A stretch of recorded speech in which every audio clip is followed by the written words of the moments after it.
یہ میرا نہیں بلکہ میرے چچا جعفر طیار کا نیزہ ہے، میرے پاس جو ڈھال ہے یہ حضرت امیر حمزہ کی ڈھال ہے، میرے کمر میں جو پٹکا دیکھ رہے ہو یہ چمڑے کا نہیں ہے بلکہ میری ماں فاطمہ الزہرا کا دوپٹہ ہے، میرے پیروں میں میرے نانا جان کی نالین ہے۔ میرے آقا حسین فرماتے ہیں اے یزیدیوں میرا حق پہچانو، میرا مقام پہچانو، میں کون ہوں؟ میرے آقا حسین فرماتے ہیں یزیدیوں سنو، میں اس باپ کا بیٹا ہوں جس نے اس زمین پر کعبے کو بنایا ہے، میں اس باپ کا بیٹا ہوں جس نے جو ہے اپنے بیٹے کو مینا کے میدان تک لایا ہے، میں اس باپ کا بیٹا ہوں جس نے اپنے بیٹے کو چھری کے نیچے لٹایا ہے، میں اس باپ کا بیٹا ہوں جس نے اپنے بیٹے کے گردن پر چھری کو چلایا ہے، میں اس باپ کا بیٹا ہوں جسے اللہ کا خلیل کہا جاتا ہے، میں اس باپ کا بیٹا ہوں جسے آتش نمرود میں ڈالا گیا ہے، میں اس باپ کا بیٹا ہوں جس کے لیے آتش نمرود کو گلزار بنایا گیا ہے، میں اس باپ کا بیٹا ہوں کہ جس کے تعلق سے رب نے وَسَلَامٌ عَلَىٰ إِبْرَاهِيمَ فرمایا ہے، میں اس باپ کا بیٹا ہوں کہ جس کے بدلے میں اللہ نے جنت سے دمبا اتارا ہے، میں اس باپ کا بیٹا ہوں جس کے تعلق سے اللہ نے وَفَدَيْنَاهُ بِذِبْحٍ عَظِيمٍ فرمایا ہے، میں اس باپ کا بیٹا ہوں جس پر پروردگار نے اپنے کلام کو اتارا ہے، اپنے کلام کو نازل فرمایا ہے، میں اس باپ کا بیٹا ہوں جس پر پروردگار نے 114 سورتوں کو نازل فرمایا ہے، میں اس باپ کا بیٹا ہوں جس پر اللہ نے 6666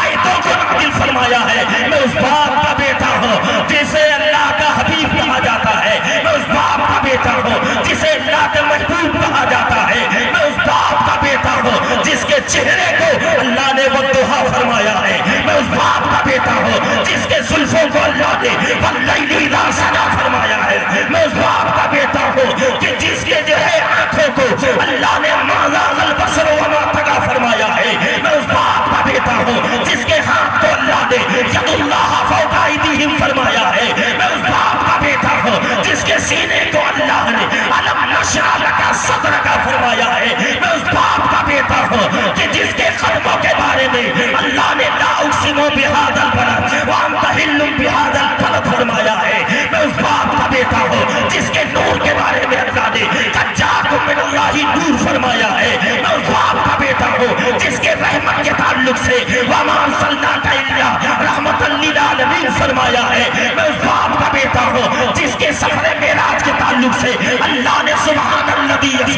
بعبدہ لیلا من المسجد الحرام فرمایا، میں اس باپ کا بیٹا ہوں جو ہے شفاعت کبریٰ کا مالک ہے، میں اس باپ کا بیٹا ہوں جو حوض کوثر کا مالک ہے، میں اس باپ کا بیٹا ہوں جو جنت کا مالک ہے، میں اس باپ کا بیٹا ہوں جو کائنات کا مالک ہے، میں اس باپ کا بیٹا ہوں کہ جس نے پیشانی کو زمین پر رکھا تو رب نے زمین کو مسجد بنا دیا ہے، میں اس باپ کا بیٹا ہوں، میں اس باپ کا بیٹا ہوں کہ جس نے درختوں کو حکم دیا ہے، جس نے درختوں کو زمین پر چلایا ہے، میں اس باپ کا بیٹا ہوں جس نے پتھر کی چٹان کو پانی پر تیرایا ہے، میں اس باپ کا بیٹا ہوں جس نے کنکروں سے بھی کلمہ پڑھایا ہے، میں اس باپ کا بیٹا ہوں جس نے ٹوٹے ہوئے سورج کو واپس لوٹایا ہے، میں اس باپ کا بیٹا ہوں جس نے اشارے سے چاند کے 2 ٹکڑے فرمایا ہے، میں اس باپ کا بیٹا ہوں جس نے جو ہے ذرے کو آفتاب بنایا ہے، میں اس باپ کا بیٹا ہوں جس نے قطرے کو دریا بنایا ہے،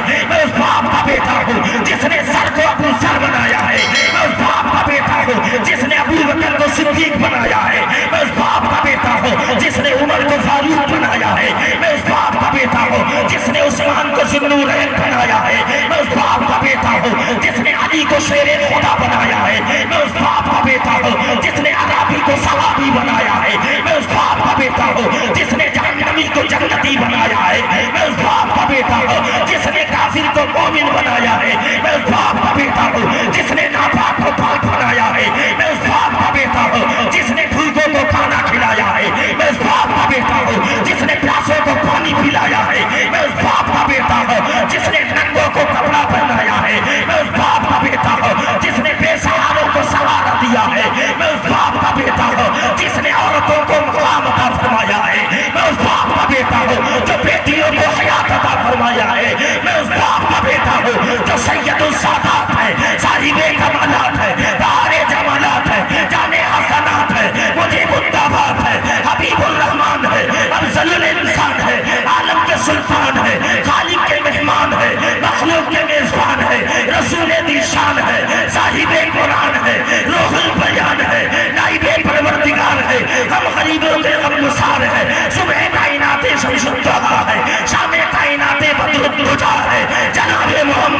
رسول اللہ۔ نعرہ تکبیر، نعرہ رسالت، نعرہ رسالت، زخم شہید آدم، ذکر شہدائے کربلا، نعرہ حیدری، نعرہ رسالت۔ میں اس باپ کا بیٹا ہوں جس کی ولادت کعبے کے اندر ہوئی ہے، میں اس باپ کا بیٹا ہوں جس کی شہادت اللہ کے گھر کے اندر ہوئی ہے، میں اس باپ کا بیٹا ہوں جسے کے بارے میں باب العلم فرمایا گیا، میں اس باپ کا بیٹا ہوں جسے شیر خدا کہا جاتا ہے، میں اس باپ کا بیٹا ہوں جس نے ایک ہاتھ سے خیبر کو اٹھا پھینکا ہے، میں اس باپ کا بیٹا ہوں جسے دنیا علی المرتضیٰ کہتے ہیں، واہ واہ واہ واہ، سبحان اللہ سبحان کا اللہ۔ بیٹا ہوں جسے بنت رسول کہا جاتا ہے، میں اس ماں کا بیٹا ہوں جسے خاتون جنت کہا جاتا ہے، میں اس ماں کا بیٹا ہوں جسے اپنے بابا کے بارے میں بتانے کیا ضرورت تھی، اپنی ماں کے بارے میں بتانے کی، اپنے بھائی کے بارے میں بتانے کی۔ تو گویا اگر میرے آقا حسین یہ کہتے کہ میں نمازی ہوں، رات بھر نوافلیں پڑھتا ہوں، 25 حج میں نے پیدل کیا ہے، رات بھر قرآن کی تلاوت کرتا ہوں، بھوکوں کو کھانا کھلاتا ہوں، پیاسوں کو پانی پلاتا ہوں، میں سخاوت کرتا ہوں، اگر یہ حسین کہتے کہ میں نمازی ہوں، میں عابد ہوں، میں حاجی ہوں، تو کتنے سر یزیدیوں میں سے کھڑے ہو جاتے اٹھ جاتے اور کہتے ہیں حسین اگر آپ نمازی ہیں نا تو ہم بھی تو نمازی ہیں۔ اگر حسین یہ کہتے ہم عابد ہیں تو کتنے عبادت کرنے والے 22,000 میں سے سر اٹھا لیتے اور کہتے ہیں حسین اگر آپ عابد ہیں تو ہم بھی عابد ہیں، اگر آپ حج کیے ہیں تو ہم بھی حج کیے ہیں، آپ کعبے کا طواف کیے تو ہم بھی کیے ہیں، اگر آپ قرآن پڑھتے تو ہم بھی پڑھتے ہیں، آپ نماز پڑھتے تو ہم بھی نماز پڑھتے، آپ سخاوت کرتے تو ہم بھی کرتے ہیں۔ لیکن میرے آقا حسین نے نماز کو نہیں پیش کیا، یہ نہیں کہا کہ میں نمازی ہوں، یہ نہیں کہا کہ میں حاجی ہوں، یہ نہیں کہا کہ میں عابد ہوں، یہ نہیں کہا کہ میں سخی ہوں، بلکہ میرے آقا حسین نے اپنا خاندان پیش کیا اور پیش کر کے اگر نمازی کہتے تو کوئی نہ کوئی کھڑا ہوتا جواب میں، اگر عابد کہتے اپنے آپ کو تو کوئی نہ کوئی کھڑا ہو جاتا، لیکن میرے آقا حسین نے خاندان پیش کر کے یزیدیوں کو لاجواب کر دیا اور کہا یزیدیوں اگر میرے نانا جیسا کسی کے پاس نانا ہو، واہ واہ واہ واہ، سبحان میرا اللہ۔ نانا ہے کسی کا نانا ایسا ہو تو لے آئے، جیسا میرا بابا علی ہے ایسا کسی کے بابا ہو تو لے آئے، جیسے میری ماں فاطمۃ الزہرا ہے اگر کسی کی ماں ہو تو لائے، جیسا میرا بھائی حسن مصطفیٰ ہے کسی کے پاس ایسا بھائی ہو تو لے آئے، جیسے میری بہنیں زینب و کلثوم ہے کسی کے پاس ایسی بہنیں ہو تو لے آئے۔ حضرات 22,000 نے سر جھکا دیا، کوئی جواب نہ دے سکا، ارے 22,000 کیا صبح قیامت تک حسین کے خاندان کا کوئی جواب نہیں دے سکتا، اس لیے کہ ان کے نانا نبیوں میں لاجواب ہیں، ان کے بابا ولیوں میں لاجواب ہیں، ان کی ماں عورتوں میں لاجواب ہیں، حسن حسین جنتی جوانوں میں۔ واہ واہ واہ واہ، سبحان اللہ سبحان اللہ۔ حضرات میرے آقا حسین رضی اللہ تعالیٰ عنہ پیش کیا کہ کتنے یزیدی رونے جب شمر شیور عمر ہولی یہ جب دیکھے یزیدیوں کی آنکھ سے حسین کی تقریر سن کر آنسو گر رہے، لوگوں نے کہا کہ ایسا نہ ہو پاسا پلٹ جائے، حسین کی تقریر کو ختم کرو اور حسین سے کہو اگر یزید کی بیعت کرتے ہیں تو ہم چھوڑ دیں گے ورنہ پھر ہم سے جنگ کریں، ہم سے لڑیں۔ امام حسین رضی اللہ تعالیٰ عنہ سے شمر نے کہا ہے حسین یا تو پھر اپنا ہاتھ دو یزید کی بیعت کرو یا تو پھر ہم سے لڑو، تقریر بند کرو۔ امام حسین رضی اللہ تعالیٰ عنہ فرمایا میں نے تو جیسے ہی زمین کربلا میں قدم رکھا اس سے پہلے مدینہ ہی میں نے کہا سردار سر دے دوں گا، ندار نہیں دوں گا، دست در دستے یزید اپنا ہاتھ یزید کے ہاتھ میں نہیں دے گا۔ حضرات اس کو میں سمجھنے کے لیے تھوڑا میں اپنے آپ بھی کی ایک بات بتاؤں تاکہ بات آسانی سے سمجھ۔ امام حسین نے کہا سر دے دوں گا، ہاتھ نہیں دوں گا یزید کے ہاتھ میں، اس کو اس طرح سمجھا۔ لاک ڈاؤن میں 10 محرم الحرام کا میرے ساتھ ایک مولانا اور تھے، بائک پر ہم لوگ دونوں لوگ جا رہے